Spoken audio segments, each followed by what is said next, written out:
এই যে এত লড়াই, এত যুদ্ধ, এখনো ভেঙে পড়িনি। কিন্তু তোমরা যে কাদায় দাঁড়িয়ে আছো না, সেটারও কারণ আছে, আমি বলবো না, আমার ভিডিও হচ্ছে তো, তাই তোমাদের এখনো কাদায়। তাই দেখো, মা দেখিয়ে দিয়েছে যে তোর সন্তানরা,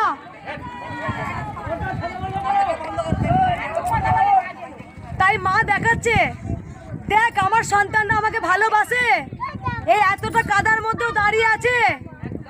আমি জানি আমার ভক্তরা খুব ভালোবাসেন, আমি জানি তারা কাদাতে কষ্টে জলে দাঁড়িয়ে থাকেন। তাই আমার আপ্রাণ আশীর্বাদ রইল, মায়ের কাছে প্রার্থনা বলি, মা তুমি সবাইকে ভালো রেখো। আমি বারবার বলবো, কিছু চাওয়ার জন্য গোবিন্দকে ভালোবেসো না, গোবিন্দকে নিঃস্বার্থ ভালোবাসো।